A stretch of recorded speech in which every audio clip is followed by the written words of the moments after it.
Olá, amigos da TV Justiça. Está começando agora mais uma edição de Justiça em Foco, programa que leva você até o dia a dia dos tribunais de todo o Brasil.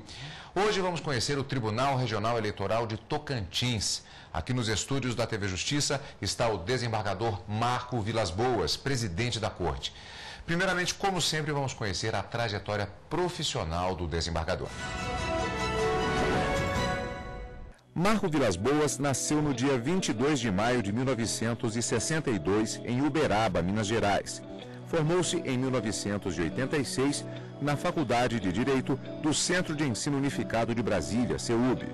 Advogou em Goiás e no Distrito Federal até 1989, quando prestou concurso para a magistratura no recém-criado estado do Tocantins. Atuou nas comarcas de Dianópolis, Colmeia e Porto Nacional. Foi eleito juiz corregedor por 2 vezes. Em 1994, foi escolhido pelo Tribunal de Justiça para compor o Tribunal Regional Eleitoral do Tocantins. Atuou no Juizado Especial Criminal da Comarca de Palmas, o primeiro implantado no novo estado. Também exerceu o cargo de juiz eleitoral da 29ª Zona, em Palmas, e é um dos fundadores do curso de Direito da Universidade do Tocantins. Em 2001, foi promovido a desembargador e, no ano seguinte, foi eleito presidente do Tribunal de Justiça do Tocantins para o biênio 2003-2006. Vice-presidente do Colégio Permanente de Diretores de Escolas Estaduais da Magistratura, COPEDEM, e diretor-geral da Escola Superior da Magistratura Tocantinense, ESMAT, assumiu a presidência do Tribunal Regional Eleitoral do Tocantins em julho de 2011. Desembargador, antes de mais nada, muito obrigado pela sua participação, aceitando o nosso convite para ver os estúdios da TV Justiça. Uma pergunta que normalmente nós fazemos logo no início da entrevista é por que a escolha do direito como missão de vida, como tarefa, como profissão. Mas no seu caso específico, eu já tenho informação de que não era bem essa a intenção lá no início, na hora da escolha da carreira. A ideia era ser médico. Como é que foi essa guinada? Cadu, eu um privilégio muito grande estar aqui na TV Justiça. Uma felicidade enorme para o meu estado, para o estado do Tocantins, para o Tribunal Regional Eleitoral receber esse convite. Quanto a essa escolha da carreira jurídica, aconteceu ainda no colegial. Eu cursava o colegial no Colégio Diocesano e nas aulas de literatura, de português, começou-se um debate em torno da obra de Machado de Assis, Dom Casmurro, onde os alunos, após lerem o livro, começaram a dar opiniões e debaterem sobre o adultério ou não cometido por Capitu. Então eu tomei uma determinada posição ao ler pela primeira vez a obra, entendendo que ela teria cometido adultério. E a partir desse debate, dessa dialética, o professor então resolveu fazer um júri simulado e me escalou para ser o promotor no júri, para fazer a acusação.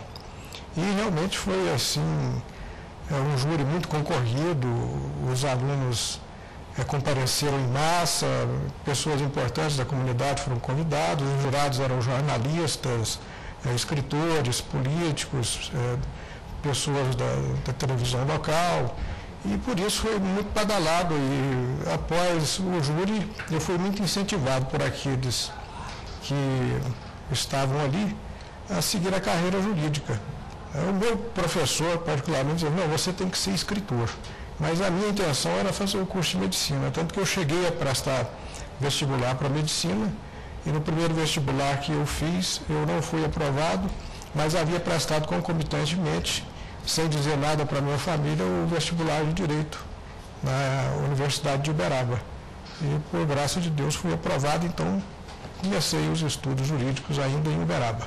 Agora, desembargador, até, de certa maneira, fazendo até jus ao nome Vilas Boas, que é exatamente de uma família de desbravadores, dos famosos sertanistas, verificando o seu currículo, há uma verificação interessante, porque o desembargador é nascido em Uberaba, como vimos na reportagem, veio para Brasília, veio para Formosa, melhor dizendo.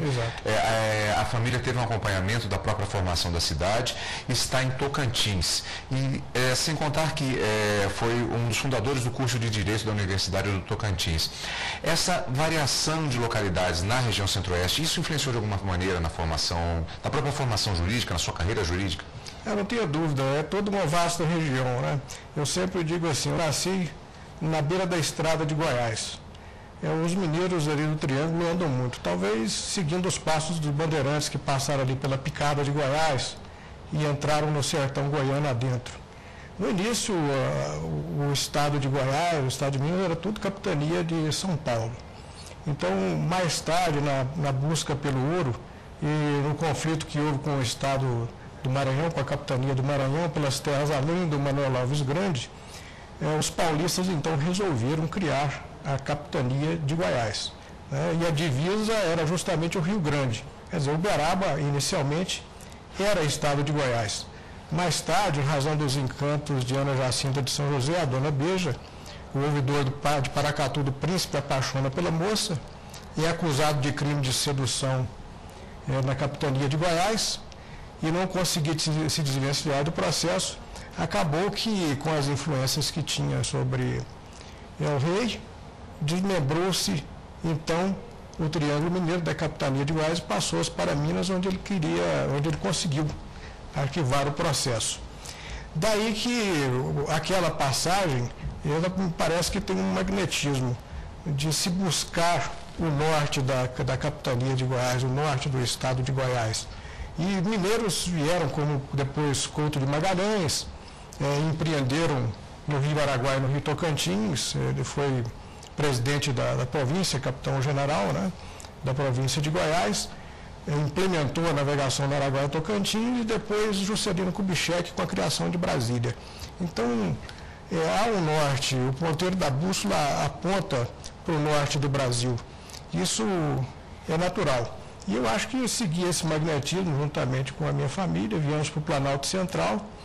E quando surgiu a ideia da criação do Tocantins, meu pai era advogado, ele pensava em se mudar para o estado do Tocantins para continuar a advocacia dele, né? Ele sempre era muito empreendedor, desbravador, ele gostava disso, tinha isso no sangue. Em razão, eu acredito que isso é próprio dos Vilas Boas. Eu digo que Vilas Boas, quando não é jornalista, ou agropecuarista, ou indigenista, ele acaba sendo escritor ou advogado. E nessa vertente da carreira jurídica, ele pensava em ir ao Tocantins. E acabou que deu certo, eu prestei o primeiro concurso e fui morar no estado do Tocantins, ainda na região de Dianópolis, na divisa com a Serra Geral. Então, essa brevemente é a minha incursão, o porquê da nossa vinda para Goiás.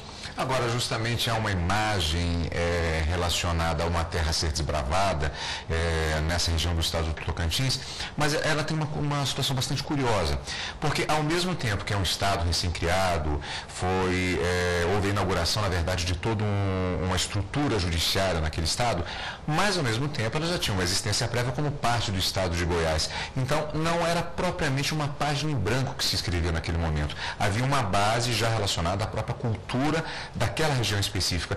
Como funciona, como morador como já pessoa já vivente naquela região, essa dicotomia, algo que é novo, mas ao mesmo tempo tem uma base tradicional? Bom, o sul de Goiás foi formado basicamente por mineiros e paulistas, todos nós sabemos disso. Mas o norte foi diferente. É uma saga que começa com a entrada dos franceses pela foz do Rio Tocantins, a entrada dos padres jesuítas, mais tarde dos vaqueiros da casa da Torre de Garcia Dávila, e só depois os vaqueiros vão descobrir o ouro no estado do Tocantins. Aí os bandeirantes vão entrar na busca por esse ouro. Então formou-se assim a povoação. Os franceses acossados no forte em São Luís do Maranhão acabaram permanecendo por cerca de uma década na divisa do Tocantins com o Maranhão. Surgiram ali os primeiros tocantinenses e maranhenses dos olhos azuis, porque se amaziaram com as índias tupinambás. Então, o próprio povoamento da região norte é diferenciado. A partir do paralelo 13 é o estado do Tocantins. A Amazônia é legal, mas não é só isso que diferencia. Sempre digo, o Pantanal do Mato Grosso vai virando cerrado e depois se transforma em deserto do Jalapão na divisa com o Piauí. É interessante isso. E o Cerrado de Goiás vai engrossando até formar mata amazônica no Bico do Papagaio. O Tocantins é uma região de transição de todas as paisagens e águas do Brasil.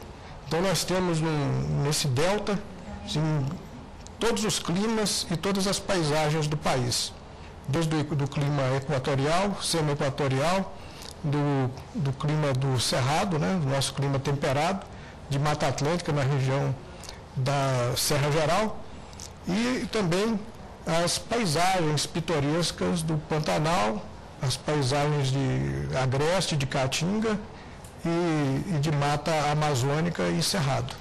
Uma formação muito específica, portanto, dessa região. Um povo diferenciado. Nós vamos justamente, primeiramente, para um rápido intervalo e, na sequência, nós vamos conhecer a influência destes dados no perfil do eleitorado do estado do Tocantins. Logo depois do intervalo, quando voltarmos com Justiça em Foco de hoje. Daqui a pouquinho, não saia daí.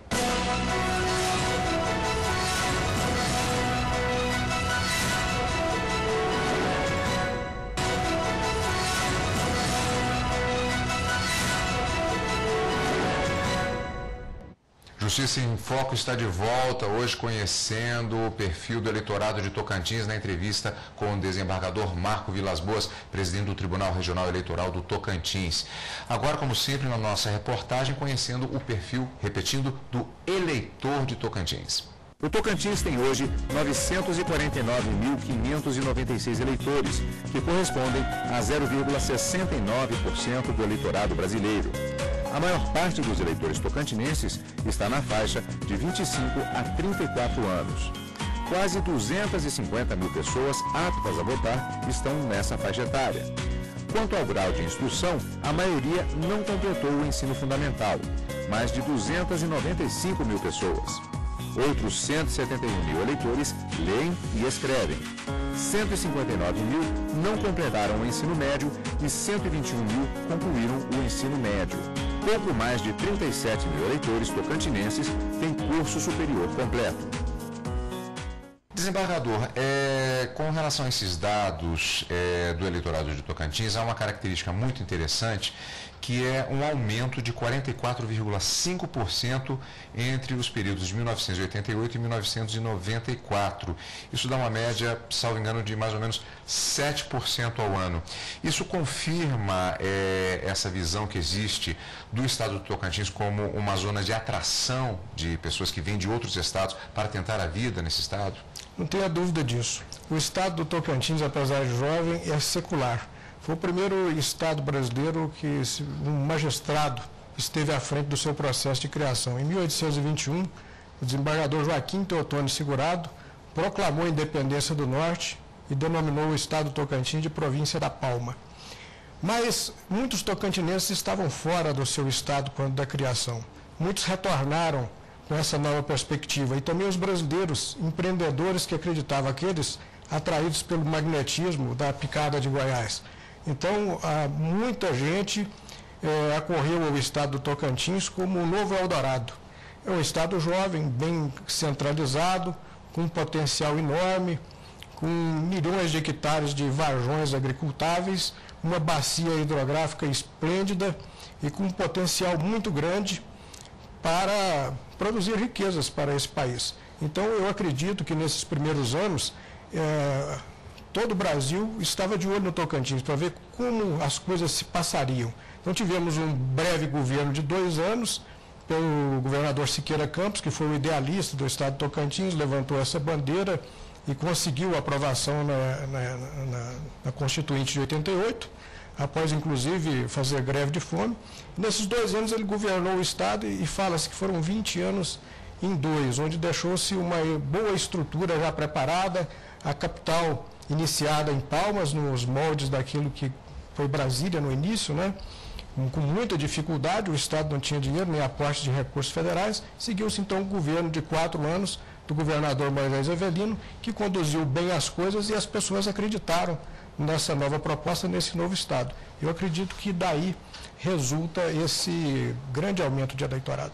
Como nós vimos no primeiro bloco, falamos a respeito da questão de se a própria criação do Estado tem uma situação dicotômica, ao mesmo tempo é um Estado novo, um Estado jovem, mas tem uma base já, aliás, uma ideia antiga, a própria criação do Estado de Tocantins. Mas, do ponto de vista até mesmo administrativo, a criação de uma estrutura do Poder Judiciário, inclusive na parte eleitoral, aí sim é uma página em branco. Esse processo de criação, ele ainda acontece, é uma estrutura consolidada? Qual a avaliação? Hoje nós temos uma situação consolidada do Poder Judiciário no Estado. Há algumas coisas ainda por construir na Justiça Estadual. Na Justiça Eleitoral, por exemplo, em 2006 nós iniciamos um cronograma de obras. Eu digo iniciamos porque naquela época eu era corregedor eleitoral, corregedor regional, e era presidente do Colégio de Corregedores Eleitorais do Brasil. Então nós, por resolução, estabelecemos um cronograma de obras, pegamos um protótipo de obra de cartórios eleitorais, de fóruns eleitorais, né, e demos início a essa construção das estruturas da Justiça Eleitoral. E juntamente com isso desenvolvemos tecnologia, investimos em mão de obra qualificada, em cursos para o pessoal dessa área e temos grande retorno com premiações nacionais em tecnologia da informação. E com isso o TRE evoluiu bastante em estabilidade de gestão, com essa forma criteriosa que nós estabelecemos para governar. Eu confesso que, como presidente do Tribunal de Justiça em 2003, 2004, fiz algo similar. Antes mesmo de iniciarmos esse processo no TRE, nós estabelecemos um cronograma para a execução dessas obras. Infelizmente, na Justiça Estadual as coisas são um pouco mais complicadas. Nós não tivemos toda essa desenvoltura, esse deslanche na Justiça Estadual. Tivemos algumas situações que atrapalharam a execução desse cronograma de obras. A princípio, a diversidade de tamanhos de comarca, o que não acontece na Justiça Eleitoral, que é mais padronizado. Então, na Justiça Estadual, apesar dos avanços tecnológicos que nós tivemos nos últimos anos e toda a estrutura que já está construída, ainda há muito por fazer. Mas, em termos de jurisdição, ambos, tanto o Tribunal Regional Eleitoral como o Tribunal de Justiça do Estado, que está muito bem conduzido pela presidente Jaqueline Adorno, têm conseguido uma boa estabilidade e uma boa credibilidade perante a comunidade. As questões relacionadas ao Estado de Tocantins se confundem com a própria história da Constituição brasileira em vigor, a Constituição de 1988. No próximo bloco, vamos falar um pouquinho mais a respeito da estrutura do TRE tocantinense, falando também da história daquela corte aqui no Brasil. Daqui a pouquinho, logo depois do intervalo.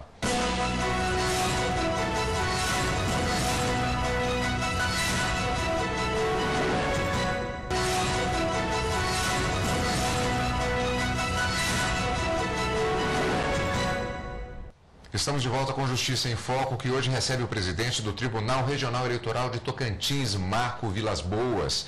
Vamos conhecer agora um pouco da história do TRE. O Estado do Tocantins foi criado com a promulgação da Constituição de 1988. A sessão solene de instalação da Corte foi realizada no dia 17 de fevereiro de 1989, na Sala das Audiências do Fórum de Miracema do Tocantins, então capital provisória do novo Estado. A Corte foi instalada provisoriamente em alguns endereços antes de passar à sede própria, localizada na Avenida Teotônio Segurado, em Palmas, capital do Estado. Desembargador, o Estado do Tocantins, caracterizado exatamente por uma grande atração de pessoas de outras unidades da Federação, uma justiça eleitoral que tem uma perspectiva, portanto, de aumento de demanda. Ela está preparada para atender essa demanda? Sim, não tenho dúvida disso. O Tribunal Regional Eleitoral do Tocantins é composto por 2 desembargadores, 2 juízes estaduais de carreira. Portanto, a Justiça Estadual ela ocupa em maior número as vagas do tribunal e é responsável pela maior parte da demanda do Tribunal Regional Eleitoral. Temos ainda na Corte, nos estados em que há desembargadores federais, ocupam, então, uma vaga. Quando não há o desembargador federal, que é o caso do Tocantins, um juiz federal é designado para aquela vaga do TRE. E mais 2 juristas que compõem lista sexta enviada pela ordem ao Tribunal de Justiça e de lá uma lista tríplice enviada ao Tribunal Superior Eleitoral, posteriormente ao Ministério da Justiça e à Presidente da República para a escolha. E nas 35 zonas eleitorais do Estado, como disse, já em processo avançado da construção das sedes, nós temos aí restando 8, 9 cartórios que não foram construídos ainda. Nós devemos construir mais 5 cartórios e para 2013, em igual número, vamos deixar preparado o orçamento e todo o projeto para que sejam construídos, restando apenas o da capital, que é um pouco mais caro.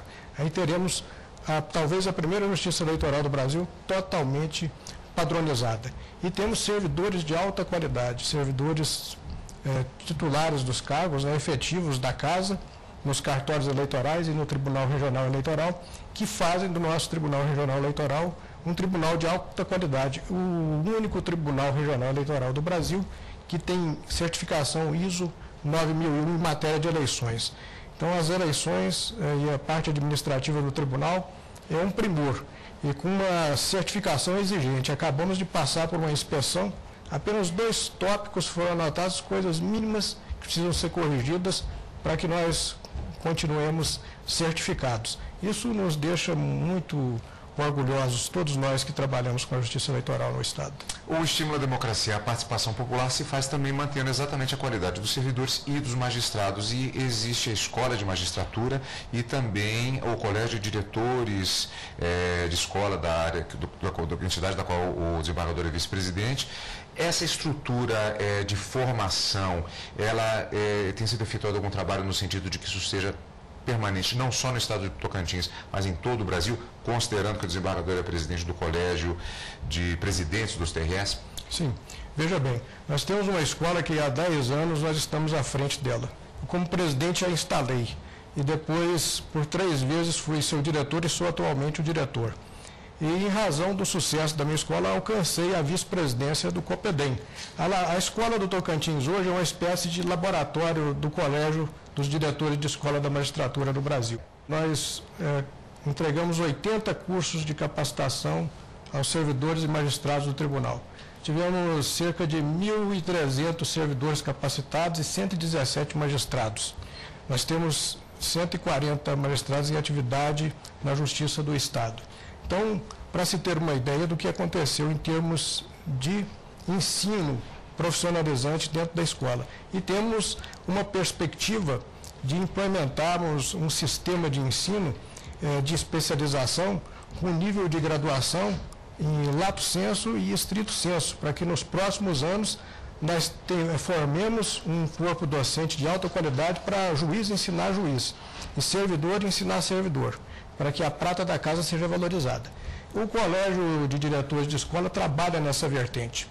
Quanto ao Colégio de Presidentes dos Tribunais Regionais Eleitorais, recentemente em Porto Alegre fui eleito seu presidente e, juntamente com os meus demais pares, presidentes dos Tribunais Regionais Eleitorais do Brasil, nós vamos dar continuidade a uma bem-sucedida administração que o ministro Ricardo Lewandowski vem implementando no Tribunal Superior Eleitoral, que é essa aproximação dos tribunais regionais eleitorais com a gestão da Corte, buscando um alinhamento institucional em busca de uma ação estratégica coordenada pelo TSE que possa aprimorar mais ainda a justiça eleitoral no Brasil. O ideal é que todos os nossos TRS tenham esse padrão de qualidade ISO 9001, que tudo seja certificado, que a gente tenha uma alta qualidade de prestação de serviço nas eleições e que prestigie o eleitor. Que eu sempre digo, o povo é quem faz as eleições, a Justiça Eleitoral coordena, mas essa coordenação ela tem que ser muito bem executada, porque se alguma coisa falha no processo estrutural das eleições, tudo vira uma balbúrdia. Então é uma responsabilidade muito grande que tem que ser feito com muito desvelo, com muito cuidado, e nós temos que estar bem preparados para essa missão. Momento presente na Justiça Eleitoral de todo o país, a questão da identificação pelo sistema biométrico. Como é que está isso em Tocantins? Olha, nós temos dificuldades financeiras em todo o país para alavancar o sistema biométrico. Nós procuraremos, dentro do possível, de acordo com as disponibilidades de cada Tribunal Regional Eleitoral, implementarmos ainda mais esse projeto que está sob a coordenação do TSE. Mas todos nós sabemos, existem restrições orçamentárias, a Copa do Mundo tem sugado muito do orçamento dos tribunais, os tribunais têm tido dificuldade com relação a essas verbas, o próprio Tribunal Superior Eleitoral, mas nós queremos procurar meios alternativos de que isso avance. Então nós temos 6% do eleitorado já cadastrado biometricamente, mas esperamos ter um índice maior para os próximos anos, com soluções alternativas, evidentemente, porque se esperarmos o projeto, talvez ultrapassaremos até o ano de 2018, porque sabemos que a tendência é a dificuldade orçamentária aumentar nos próximos anos. Desembargador, o nosso tempo infelizmente está esgotado. Há muitas outras perguntas que poderíamos fazer em relação à atuação do Tribunal Regional Eleitoral do Estado do Tocantins, mas de qualquer maneira, mais uma vez, eu agradeço a sua participação aqui conosco para falar um pouco mais da realidade de mais uma corte brasileira em plena atuação. Muito obrigado pela participação. Eu que agradeço esse privilégio. E agradecemos a você também que está sempre conosco e continue aqui na TV Justiça.